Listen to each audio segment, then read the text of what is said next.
là. Ça va ou quoi? Ah, comment il vient à reculons? C'est une terreur d'être ici. Hein. Ah, mais non, je te jure, je vais te mettre bien. Tout le monde me dit non, non, n'y va pas, n'y va pas. Qui t'a dit ça? Qui a dit Non, ça? non, j'ai promis pas balance. Ça va être la première question. Ah merde, non, ça a commencé ça. Il m'avait prévenu. Non, mais par contre, je me suis pas trop spoil, donc je ne connais pas la teneur. Est-ce que c'est les mêmes questions pour tout le monde?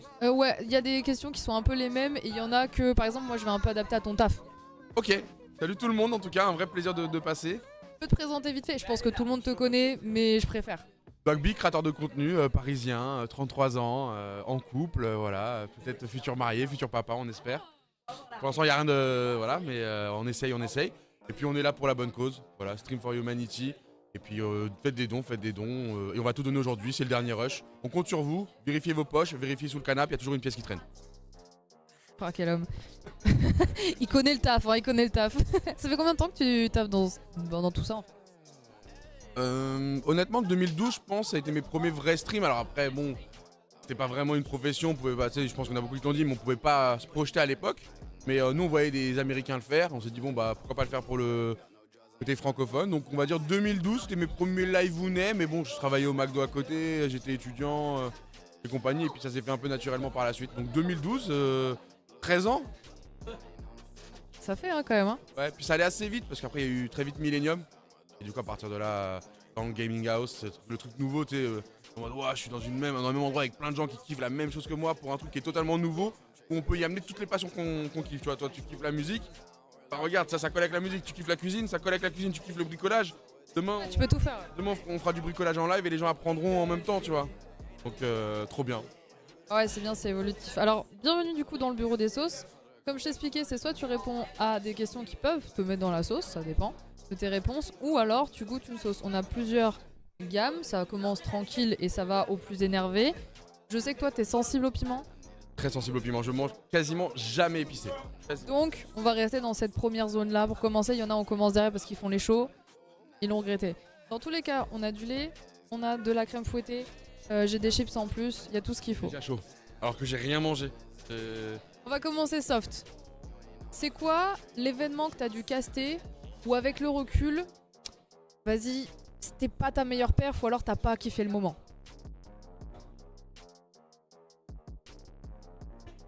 J'en ai un en tête. Après, le fond était vraiment bon. C'est un event sur l'écologie.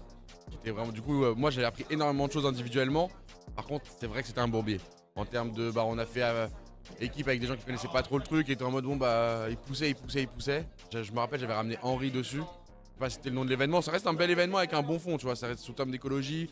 Pour s'informer, on parlait des feux de forêt, de ce genre de choses. Donc, moi, j'ai vraiment kiffé en termes personnels. Mais voilà, j'aurais pu m'inscrire sans faire un live et compagnie. Et je sais que tous les copains que j'ai ramenés dedans, j'étais en mode merci et désolé. Tu vois ce que je veux dire, je me suis senti un peu. Bon, après, tout le monde était payé et tout, ça va. Ouais, mais l'argent fait pas tout, tu vois. Il y a aussi un côté de nous, quand on invite des gens, surtout quand on prend la main sur un projet, c'est qu'on est en mode tu vas passer un moment, on est empathique. Donc on est altruiste, on pense déjà à l'autre. Et bon, ça m'avait pas trop fait kiffer de me dire je les ai ramenés dans une sorte de trappe. Mais en vrai, c'était intéressant. Mais bourbier. Pareil, question que je pose à tout le monde. Dans les marques avec lesquelles tu as travaillé, c'est quoi la marque ça a été le plus difficile de travailler avec? Ou alors il y a eu vraiment des déconvenus hardcore? Ou juste tu veux plus bosser avec eux parce que, vas-y, c'était trop difficile ou le produit n'était pas bien? C'est pas évident. C'est pas évident. Comme ça, une marque qui m'aurait... Ce serait une sortie d'un jeu vidéo parce que tu vois on n'a pas fait que des triple A et puis des fois je sais pas si t'as connu un peu cette méta Twitch, on était en mode clin d'œil, le jeu est bien, clin d'œil, donc t'es en mode bon le message est passé, ils ont compris qu'on voulait faire rentrer un peu de sous-sous et que c'était pour servir la cause. Je me rappelle d'un jeu vidéo d'un youtubeur qui était sur le football où je me rappelle pendant 2 heures j'étais en mode incroyable jeu, incroyable, le truc a bidé, j'ai même pas été payé, le truc a fait faillite. Voilà. Mais c'était un jeu de foot d'un youtubeur très connu freestyle. On dirait pas plus. Mais il a tenté, tu vois. Clin d'œil. Ok, sinon, c'est quoi dans ta carrière le truc que t'aimerais bien effacer parce que, vas-y, t'as honte ou finalement tu le referais pas ou quoi? Là, je l'ai direct parce que je crois que c'est quasiment le seul truc où j'ai un regret. C'était un projet où Kev Adams m'avait un peu mis dessus.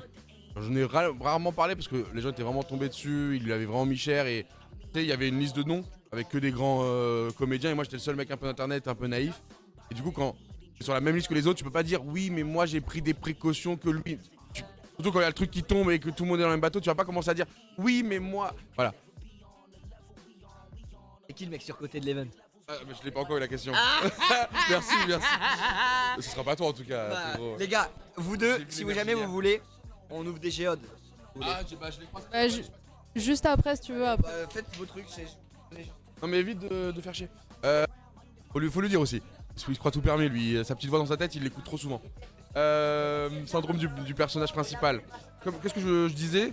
En gros, tu parlais. Attends, même moi, il m'a perdu, ce fou. Ah, si, le projet que tu regrettais avec Kev Adams. Ouais, voilà, c'était. On devait doubler. Alors, moi, je suis comme beaucoup de gens de 90, on a grandi avec la télé, le doublage français, donc je suis un vrai fan de doublage. Je m'y suis intéressé en plus parce que j'ai eu des copains dans le milieu qui m'ont un peu mis dedans. Et du coup, je me suis dit, putain, opportunité de dingo. Tu sais, des fois, t'as l'impression que tous les projets que tu fais sont trop bien et que tout s'aligne et du coup, tes rêves d'enfant s'enchaînent. Et il s'avère que du coup, c'était quand même sur un fond de NFT pour le financement. Moi, je m'étais dissocié de ça. C'est-à-dire qu'en plus de ça, moi, j'ai des arguments. C'est pour ça que du coup, même la justice et tout, on a très vite réglé le truc. C'est que moi, j'ai perdu 20 000 euros parce que moi, j'ai fait des émissions où je voulais m'entraîner au doublage. Parce que moi, j'étais le seul pas réellement doubleur. Ça fait beaucoup de moi. Mais pour te dire que j'étais quand même pas à l'aise avec tout ça. Mais du coup, j'étais en mode, moi, je compte sur l'exercice. Je veux vous montrer que je peux être pas une tâche à ses côtés. Tu sais, il y avait le côté de est-ce qu'un streamer, youtubeur, il est invité parce qu'il a un nom, oui. Mais est-ce qu'après, il saura faire l'exercice? Et moi, j'étais en mode, je voudrais que ceux qui me connaissent pas se disent, ah, mais ça se trouve, c'est son métier au gars, tu vois. Donc, j'avais déjà engagé et j'avais même ramené des collègues pros de ce milieu-là qui avaient rien à voir avec le projet, qui s'étaient entraînés avec moi là-dessus. Je pense à Donald Reignoux principalement, c'est un monstre. Et qui, du coup, bah, moi, je l'avais invité, j'avais fait des plateaux, on s'était entraîné, il m'avait montré un peu ses coulisses, j'étais trop chaud. Et du coup, bah, le truc, c'est vrai que j'ai eu quelques alertes des viewers. C'était pas trop mal, c'est des petits red flags qui disaient attention, Dwag, il y a un truc, je le sens pas, donc ça me permet de vérifier. Et puis très vite, le truc s'est écroulé au moment où ça s'est effondré au niveau des crypto-monnaies de manière générale. Donc c'est un peu global. Je pense pas que c'est un scam au global avec le recul, parce que j'en ai quand même beaucoup parlé aussi avec Kev Adams et tout. Mais au final, vu que c'était dépendant d'un truc qui était un peu, un peu éphémère ou spéculatif, t'es pas à l'abri que ça fasse ça. Donc il y avait un bon fond et moi j'avoue que j'étais full en mode Kev Adams m'en parle, il y avait des Gérard Darmon, des Audrey Lamy, tu vois des blagues comme ça, t'es en mode mais ces mecs là veulent pas mettre fin à leur carrière, c'est pas possible, tu vois. Et donc si j'avais un truc à supprimer, c'est ça, parce qu'en fait c'était juste un tweet où j'ai dit les gars, je suis trop content, je vais peut-être faire un film de doublage, je vais me donner à fond pour faire du doublage. Moi j'ai même pas partagé le financement et tout, parce que j'étais en mode il y a internet, nous on est au contact des gens tous les jours, j'ai pas envie de mettre là-dedans, j'ai une audience qui est potentiellement jeune. Et en plus les prix étaient chers, donc c'est aussi ma sécurité. Moi je trouve que c'était plus vicieux à l'époque de faire un truc où les prix étaient à 50 balles, où tu dis que tout le monde peut y participer, ou le truc je crois il était à 1000 euros la participation pour pouvoir avoir après un intérêt sur le financement et tout, il y avait tout un truc. Moi je rentre pas là-dedans, tu vois, la partie financement ça me concerne pas. Je pense que la commune de Kev Adams ou de Maître Gims sera peut-être plus amenée à participer. Et moi je voulais vraiment partager l'exercice sur Twitch, faire le storytelling en fait, tu vois, c'est notre spécialité. Donc s'il y avait un truc à supprimer, ce serait ça, parce que finalement c'était un tweet, et c'est finalement le truc que les gens m'ont le plus reproché. Alors qu'il n'y a rien eu d'autre que ce tweet là, et je sais que dans ma communauté personne n'a go dedans, tu vois. J'en suis convaincu et je le sais. Moi, ça me fait penser un peu, tu sais, avec le naufrage, le live, où pareil, en fait, ça me fait le même truc où eux, ils ont été. Là, ils ont eu le temps d'aller faire du contenu. Tu vois, moi, par exemple, imagine j'avais fait le live, je pense que moi, mon émission, j'aurais fait en sorte qu'elle ait un sens où je ne pas être dépendant des mecs qui étaient dans le bureau, parce qu'on le sait que c'était 8 mecs dans un bureau qui pensaient avoir tout compris. C'est pour ça qu'il y en a beaucoup qui ont dit non. Moi, par exemple, on avait dit non directement parce qu'on avait senti ce truc-là. Certains ont dit oui parce qu'ils étaient un peu obligés, hein, tu vois. Je pense à un Domingo, il a pas dit oui parce qu'il s'est dit c'est le buzz de demain. Il est pas si, tu vois. Il a dit oui parce que lui, tu vois, il était en mode allez, je vais aider un petit peu. Et encore, c'était le seul qui en était bien sorti et qui avait réussi à bien expliquer pourquoi ce truc-là n'allait pas durer. Mais pour te dire que le live, je compare pas parce qu'il y a eu du contenu quand même. Tu vois, ils ont eu le temps de faire quelque chose. Nous, c'était vraiment, ça s'est arrêté à l'idée, quoi. Ok, c'est faire. En même temps, je m'attendais effectivement à ce que ce soit ça. Bon, ils ont ouvert. Parce que j'ai froid depuis tout à l'heure, je crois qu'ils ont ouvert tous les trucs. Ensuite, petite question plus chill, entre guillemets. C'est quoi l'interaction avec un ou une abonnée qui t'a mis le plus mal à l'aise, ou en termes de sécurité, ou un truc qui s'est passé qui t'a pas plu? Tu vois, genre, ça a dû t'arriver dans ta carrière, un truc, t'es en mode ouf, ça c'est pas. Il m'est arrivé un truc hier que je voulais raconter sur mon live, mais du coup c'est pas le pire. Mais du coup c'est très récent, c'est frais. Et l'histoire est quand même folle. Je suis dans un hôtel. Enfin, tu veux cette histoire ou tu veux que j'essaye de réfléchir parce que je vais le temps. Non, ça me va. Ça peut être des milliers et des cents, ça peut être des rencontres au mauvais moment. Moi, dès que je suis avec ma copine, ma mère ou autour de de mon domicile, je suis pas le même mec. C'est les 3 seules conditions. Ma daronne, ma copine que je veux surprotéger parce qu'on connaît, frère. Tu vois, j'en parle jamais parce que plus t'en parles, plus tu donnes envie d'en savoir plus. Donc moi, je suis en mode, je dissocie. Et mon domicile, parce que on le sait, c'est peut-être notre seul endroit un peu de cocon et les gens le comprennent. Mais c'est vrai que c'est les 3 endroits où je suis un peu pas exécrable, mais je garde une distance. Sinon, le reste du temps, enfin, tu vois ce que je veux dire, il n'y a jamais de problème. Mais c'est vrai qu'hier, il s'est passé un petit truc en plus. Je suis dans un hôtel maudit. Donc j'ai plusieurs histoires, mais une des histoires, c'était hier. 5h du mat, alerte incendie. 5h du mat, donc tu doutes bien qu'on rentre un peu tard, déjà on est KO. Alerte incendie. Donc j'ouvre la petite porte, je vois que le voisin d'en face, il ouvre aussi dans le mode. Ça doit être un test. Il referme. Je lui dis, bah moi je referme, je retourne dans mon lit. Il a l'air de savoir ce qu'il fait. Après j'entends tu sais, dans le couloir, t'entends les mecs descendre et tout. Je me dis, bon, il y a quand même des mecs qui descendent, tu vois, genre, ça fait beaucoup. Je me dis, ah bah attends, là je dois vraiment à 5h du mat descendre pour une alerte incendie dans cet hôtel. Du coup, bah je me dis, vas-y, imagine, il y a le feu, enfin, ça serait super stupide. Ouais, non, ça serait con de mourir comme ça. Et surtout que je suis mal réveillé, tu sais, j'ai l'impression que c'est pas réaliste. Même là, j'ai encore un doute, mais je sais que ça c'est arrivé. Hein. Il y a même une photo qui le prouve maintenant. Du coup, forcément, je me dis, bon, je commence à enfiler un truc, je me dis, je prends juste ma sacoche, pas plus, je descends. Vraiment, en mode, je veux voir personne. Il est 5h du mat, j'ai 3 heures de sommeil, je veux juste optimiser mon sommeil pour venir le plus tôt et être chaud. Et là, j'arrive en bas. Dwag. Tu sais, les mecs sont surrêvés. Après, c'est normal, ils sont dans l'hôtel aussi, il y a le feu, ils descendent. Et du coup, il y a vraiment devant l'hôtel, tout l'hôtel est descendu. Tu vois, c'est la première fois que j'assiste à un moment où tout le monde descend alors qu'il n'y a rien au final. Je pense, si 5h du mat, je me dis, c'est le mec de la cuisine, il a fait chauffer les croissants, il a dû avoir un truc. Du coup, tout le monde est en bas et du coup, je me retrouve à faire. Ouais, salut, bah il y a un event pas loin, parce que du coup les gens sont pas forcément tous au courant. Il y a un event pas loin, moi je crèche ici juste la nuit et tout, ah trop bien et tout, on peut faire une photo, je suis en mode. Ah, 5h. Les frères, je veux juste qu'on me dise, c'était une alerte, allez dormir. Du coup je me suis retrouvé à faire 2-3 photos que j'avais pas forcément envie de faire, avec une tête de cul. Et puis après, ça a duré quand même un bon 15 minutes, on va croire qu'il y avait personne, et puis on est remonté dodo. Donc c'est juste le moment, il est en mode, non s'il te plaît frère, je suis KO, j'ai un event de fou, et je te jure, j'étais en mode, c'est un rêve. J'étais. Voilà, donc il y a des moments comme ça où t'es en mode, j'aimerais bien ne pas être doigt, quoi. Juste être un mec, il y a l'alerte au feu, je descends, les frères, je suis comme vous, pour dormir. Est-ce que ça t'handicape d'ailleurs parce que je sais pas à quel rythme t'es, si t'es plutôt quelqu'un d'un peu à la base fêtard, qui sort ou quoi, sans forcément aller dans les clubs et tout. Moi je sais qu'on en parle beaucoup de notre côté parce qu'on me demande tout le temps. Moi je vais beaucoup à des events parce qu'au-delà de ça, je vais beaucoup dans des festivals, j'adore ça. Et on me demandait est-ce que c'est pas trop chiant et je me dis, je voyais donc avec Squeezie notamment, avec la vidéo qu'il a faite ou quoi, il a plus du tout une vie normale. Est-ce que toi c'est pareil aujourd'hui, tu te permets quand même moins de choses à l'extérieur parce qu'il y a des endroits où en fait c'est pas praticable ou alors c'est plus agréable et tout? Oui, par exemple les parcs d'attractions. Ouais, je suis un grand fan de parcs d'attractions donc tu vois, on tente. Et j'ai refait le test et tu vois le moment de la queue c'est... Et surtout que par attraction j'y suis avec ma copine, enfin j'y vais pas tout seul quoi. Donc je suis avec des gens où je suis en mode j'aime bien être un peu tranquille, tu vois il y a des moments comme ça et c'est impossible. Tu peux pas faire avec des VIP pass ou des fast pass?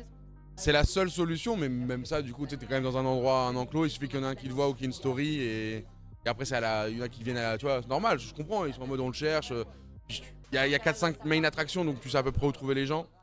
Donc non, c'est un petit exemple comme ça. Après, je suis pas un énorme fêtard, j'étais plutôt fête dans un appart, dans un comité que je connais. Moi, j'aime bien discuter. Tu vois, alors que bon, voilà, je suis pas juste à mettre de la musique à danser.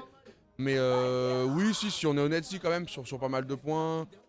Mais c'est plus pour protéger mon entourage que moi. En vrai de vrai, c'est uniquement, c'est trop dommage. C'est plus parce que je me dis, ah, s'il y a une photo de ma meuf qui tourne avec moi ou si on est dans l'eau, en maillot, c'est des trucs que j'ai pas envie qui traînent sur internet, tu vois. Donc c'est plus moi qui suranticipe mais qui du coup m'interdit des choses que l'inverse. Par contre, quand je suis seul, non, honnêtement non. Honnêtement non, parce que ça fait partie du jeu et faut pas oublier tous les passe-droits que ça nous offre. Enfin, là, on parle des 2-3 moments où ça te dérange.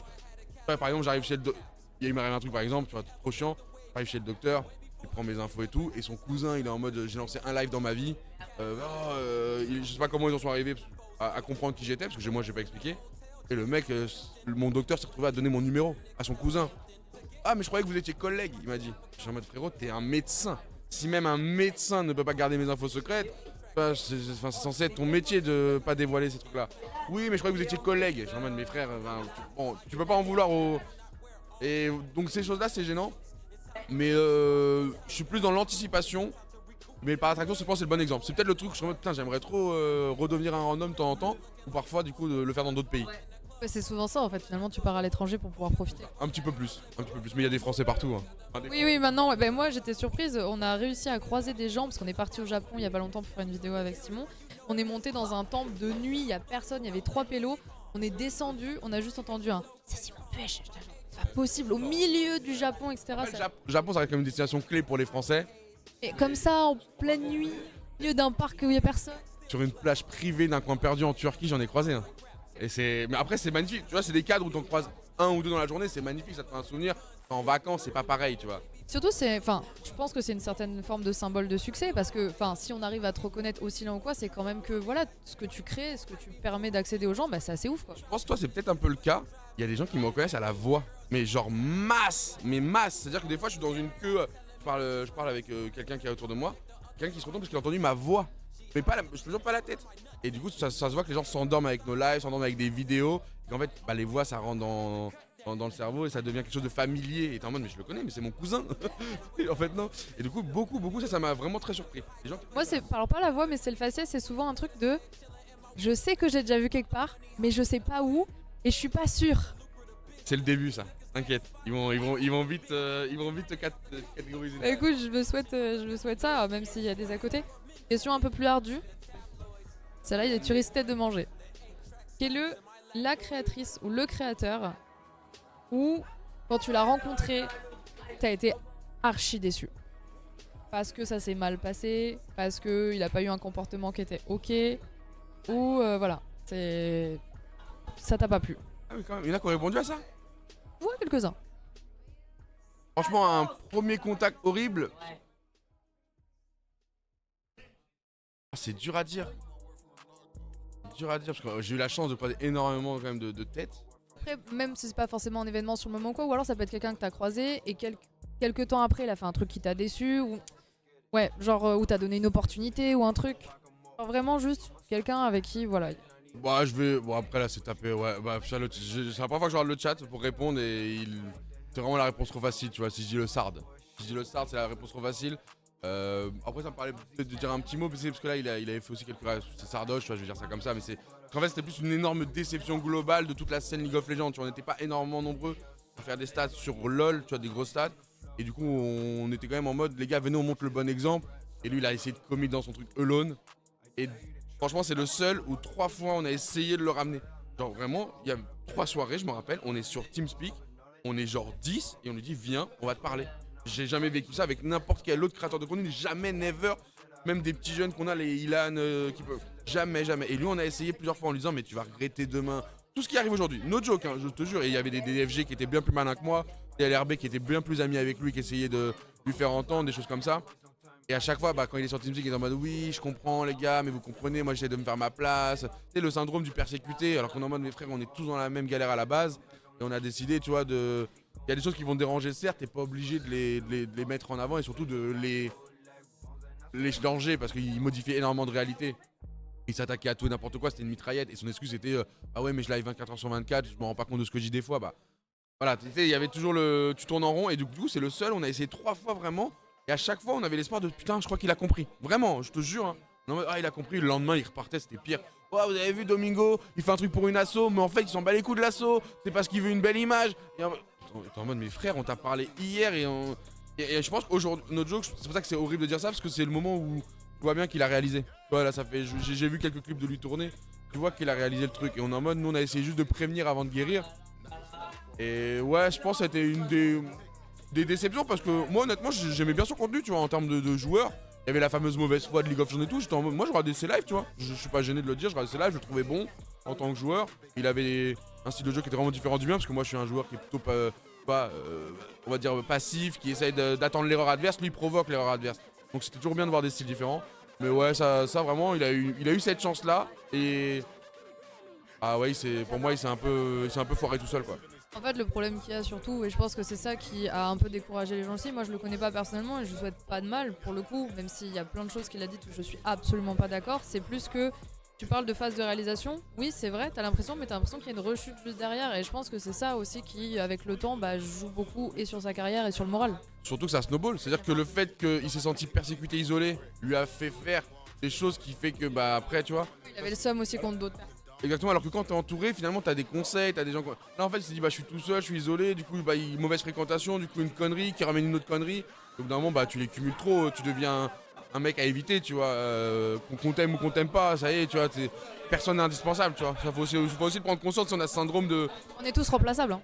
Bah c'est le syndrome du héros américain, tu vois, on a grandi avec les films américains en mode on est le héros, mais frère au bout d'un moment tu grandis, t'es un adulte, t'es en mode juste à rentrer dans le moule, ça voudrait dire de s'aseptiser, mais ne fais pas du tort gratos, sachant qu'il n'y a rien et surtout qu'il y a des causes peut-être plus graves à attaquer.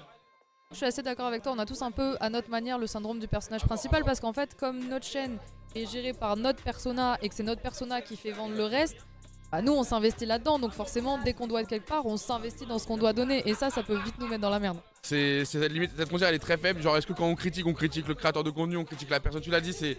Et on est en mode on l'a eu ça aussi frère, t'es pas spécial, tu vois. Ouais, et bon, on a essayé. Alors, dans les autres questions que j'ai, je vais pas te retenir trop longtemps non plus.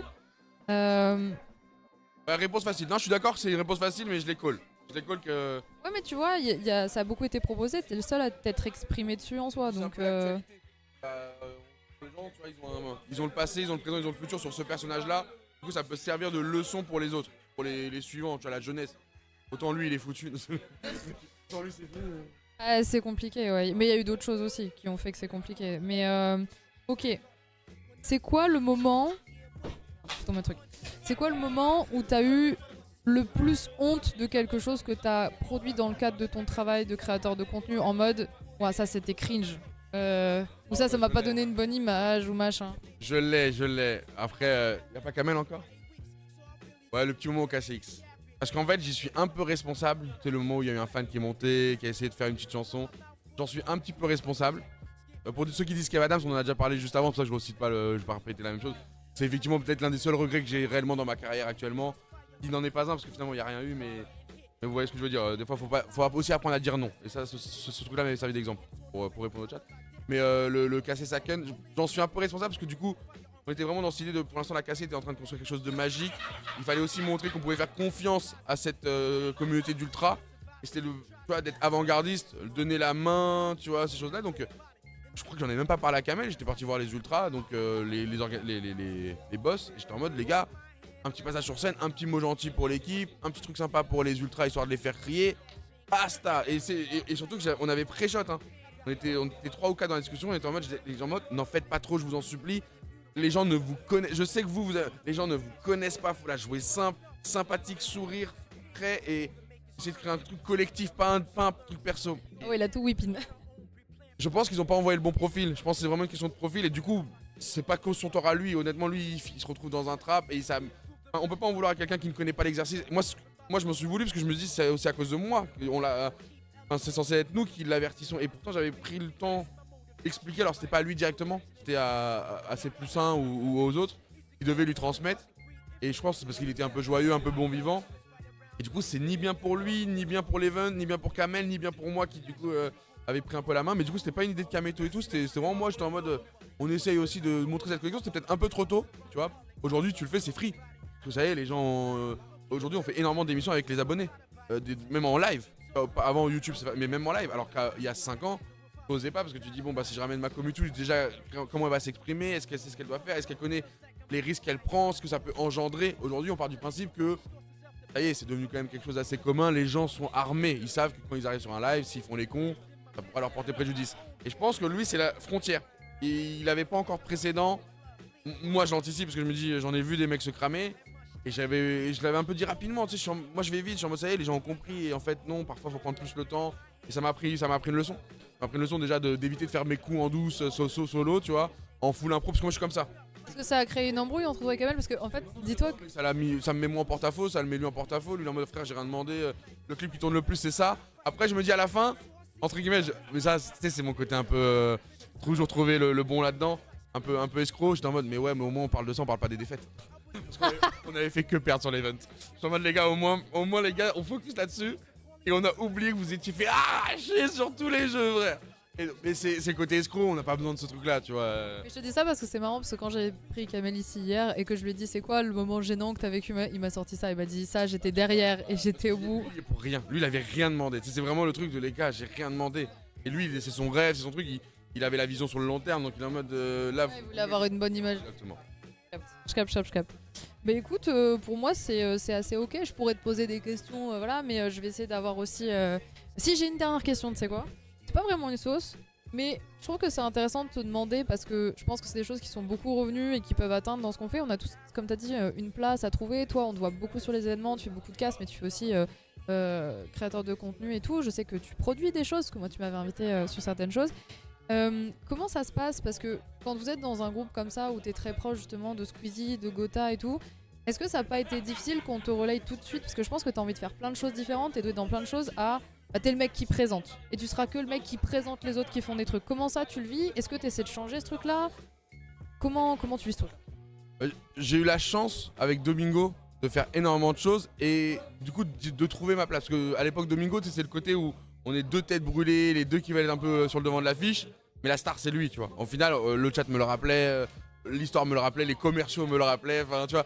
Mais en mode c'est lui qui ramène les sous et compagnie. Donc in fine la star c'est lui. Donc finalement ça m'a permis à cette époque-là, vu qu'on était encore en petit comité, c'était la Stream Team, on était sur League of Legends, je produisais, il y avait 5 personnalités, donc il fallait s'adapter à toutes les personnalités, dont du coup Domingo qui était notre poule aux œufs d'or entre guillemets, et qui était en plus mon meilleur pote d'époque, avec qui j'ai vraiment fait les 8000 coups. Mais du coup je pense que ça a été vraiment très formateur, autant pour lui que pour moi. Regarde, quand tu le vois aujourd'hui sur Popcorn, il est canon, il est le mec qui est en place, tu sens que t'as l'impression qu'il a fait ça toute sa vie. Je pense que la Stream Team et tout, ça l'a aidé aussi à trouver sa place, à donner la parole à l'autre, à être dans l'écoute, à être dans tu vois, le fait de bien rebondir et du coup de gérer son rythme. Honnêtement, là, enfin, depuis le début de Popcorn, il est en place. On a eu énergie aussi.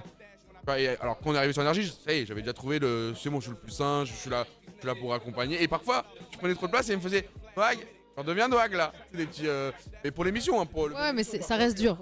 Mais du coup, je suis en mode oui, j'avoue, et il a raison. Quand je réécoutais, je suis en mode putain, c'est vrai que même moi, je me saoule. Et en fait, je me saoule parce que c'était pour le bien de. J'ai l'impression qu'il y a un vide où que le mec cherche son mot. Donc vas-y, je vais aider. Tu sais, c'est une sorte de déformation professionnelle. Même si les gens le voient pas à la caméra, moi je le vois en galère. Donc je vais dire un truc. En fait, c'est peut-être le truc que j'aurais pas dû dire. Ça leur aurait fait réfléchir 3 secondes de plus. On s'en foutait d'un silence de 3 secondes. Peut-être naturellement. Moi, j'ai aussi ce truc là des fois, c'est que t'as envie de discuter avec la personne et d'échanger ou quoi, et tu te rends pas compte que tu peux prendre de la place parce que juste naturellement, t'as vraiment envie de parler avec. Mais ça peut me permettre de parler d'un truc. Et ça, je crois que c'est même Horty qui m'avait mis un déclic là-dessus. Tu sais, c'est un truc un peu psychologique, mais c'est le truc de HPI et tout, TDAH et tout. Mais je te parlais tout à l'heure du truc de Saken avec moi je suis un mec où je suis tout le temps en retard dans tout. Par contre quand on se rapproche du moment et qu'il reste genre 10 minutes, mon cerveau il est en mode et là je te sors entre guillemets les meilleurs bails. C'est pour ça que j'arrive à ressortir de tout type de situation. Parce que ce cerveau il est en survie, tu sais, il est habitué à être en survie. Et quand il se réactive le mode survie, je sais que je suis bien. Je suis en mode vas-y. Et les classiques c'est ça. C'est pas, enfin tu sais, le mec dit qu'il est dans la zone, je suis en mode survie. J'envoie je redonne le contrôle. Tu fais le taf quand il faut le donner au moment. Et par contre, quand tu me dis, ouais, Doig, prépare-moi un truc dans 2 semaines et tout, je vais attendre la veille, frère. Je vais attendre la veille et je suis horrible. Et après la veille, tout va m'arriver. Et du coup, bah, dans ce même principe-là, pardon, du coup, je me perds. Dans ce même principe-là, Parler par rapport au fait de parler beaucoup, de prendre de la place, etc. Et du coup, pour revenir sur le truc avec Domingo, c'était par rapport au fait de trouver ta place dans tout ça. Dans ce même principe-là, dans ce genre de comportement et de personnalité, je l'ai appris. Bah, quand on a quelque chose qui nous vient en tête, on a envie de le dire tout de suite parce qu'on sait qu'on va le perdre. Voilà, la preuve, j'avais perdu ma pensée. Et du coup, on a ce syndrome de pas je veux couper, pas je veux m'imposer, mais en fait, je veux le dire avant de le perdre. Et c'est horrible. Et du coup, j'ai appris à me dire, bah, tant pis, je vais peut-être le perdre et je me tais, quoi. Tu vois, Non, mais je me fais violent sur des moments, quoi. c'est intéressant parce que tu vois, moi j'ai ce truc là aussi, pareil, bah, quand j'ai commencé Popcorn, la première fois que je l'ai fait par rapport à maintenant, je suis vachement plus détendue, je rigole et tout, mais parce que les premières fois, en fait, j'essayais pareil de trouver ma place là-dedans et je me disais quand est-ce que je peux intervenir ou pas, et surtout, j'avais envie d'être pertinente. Tu vois, je pense que quand t'es nouveau aussi, quand t'es une meuf et tout ça, t'as envie de te dire, bon ok, t'as été choisi parce que t'as un peu d'audience ou parce que t'es mignonne, peu importe, mais tu vas maintenant prouver pourquoi. Par contre, tu serais légitime d'avoir ta place. Et du coup, tu essaies de trouver des moments où tu t'insères, et c'est pareil dans toutes les conversations, même là, tu vois, de oser aller vers les gens, d'avoir ces interactions. C'est aussi parce qu'on fait tous partie du même milieu. Je pense qu'on connaît tous un peu nos noms, et t'es un peu en mode. Mais moi, j'ai envie qu'on ait une vraie discussion pour qu'on voit vraiment qui on est, tu vois. Et c'est difficile des fois de trouver la place. Totalement. Et du coup, je pense c'est surtout le regard des autres et le conseil des autres. Tu vois, c'est pas par toi-même que tu peux l'apprendre, ça, tu l'as dit. Enfin, à part si tu te regardes toi aussi souvent. C'est vraiment un Domingo qui me dit, bon là. Y a ça, tu devrais regarder, ou même un Gotaga qui m'avait dit ah tu vois là aujourd'hui t'as été trop excité par rapport à d'habitude, c'était dur de suivre le rythme et tout.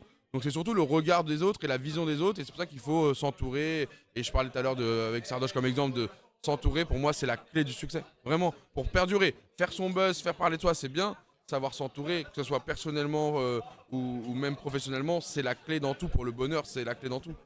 Du coup, pour finir sur cette thématique qu'elle est derrière, du coup, qu'est-ce que toi, t'es en train de faire? Est-ce que t'es en train de transitionner pour qu'on te voit différemment? Est-ce que cette place, elle te va bien? Est-ce que comme tu fais de la création maintenant, etc., qu'est-ce que tu te souhaites pour après? Vers où tu voudrais aller?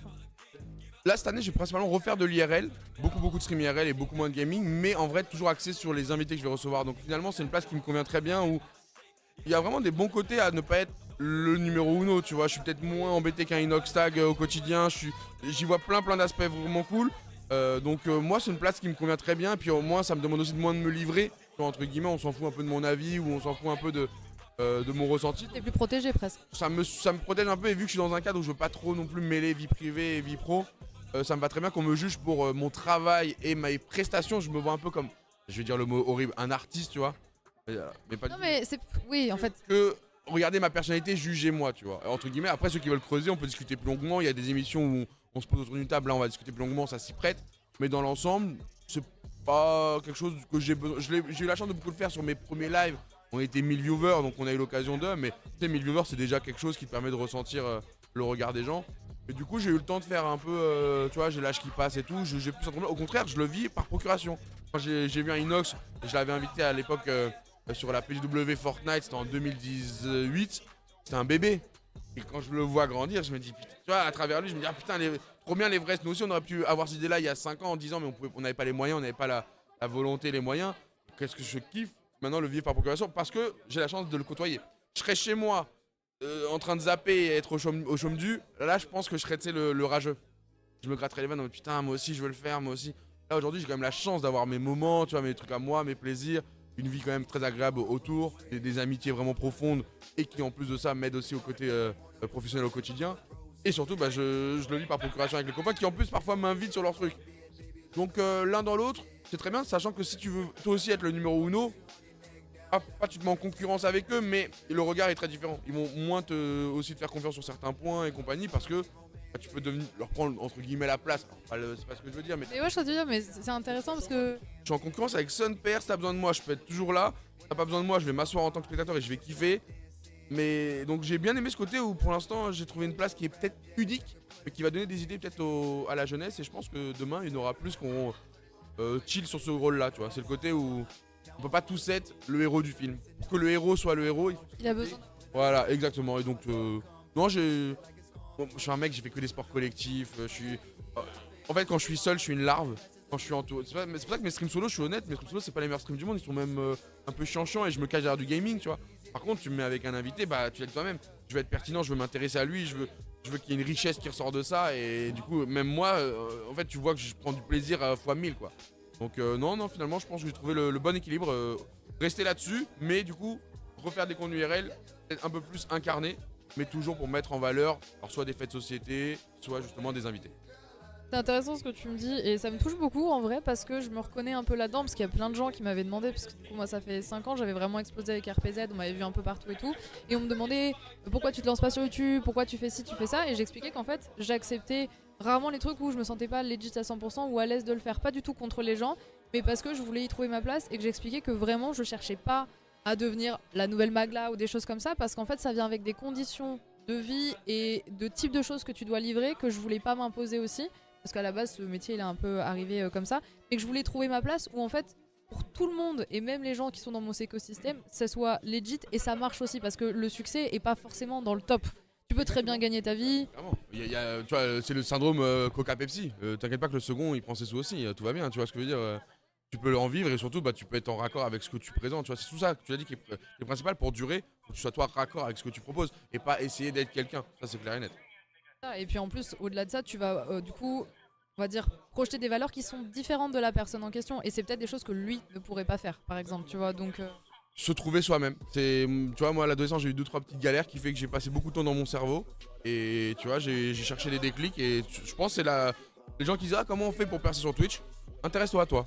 Premier conseil, intéresse-toi à toi. Ce que tu as dit, exactement ce que tu as dit. Fais ce travail-là. Une fois que tu l'auras fait, ça va évoluer. Hein. On reste jamais la même personne très longtemps, surtout dans ce milieu. Tu sais très bien, tous les 3 mois, on doit évoluer. Mais qu'est-ce que tu as différent, tu vois, et on tombe très vite dans la comparaison de ah bah ça y est, je regarde un créateur de contenu, j'aime ce qu'il fait, je vais faire comme lui.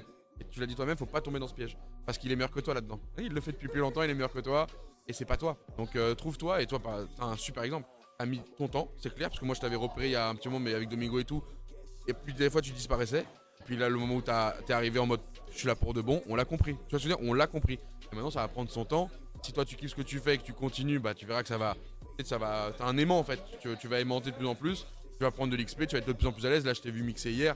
Enfin, tu vois ce que je veux dire? Je suis en mode. C'est autoroute là pour toi. C'est facile à dire, c'est autoroute. Non, c'est toi. J'espère que t'arriveras pas de galère dans la vie qui font que ça va te freiner. Tu vas en connaître, hein, ça peut arriver du jour au lendemain. Et là t'as autoroute. Donc tant tout se passe bien, ne lâche rien. C'est adorable, merci beaucoup. Merci. Merci beaucoup. Tu vois, t'as rien mangé. Ouais. T'as tout répondu, c'est nickel. Sur côté, hein.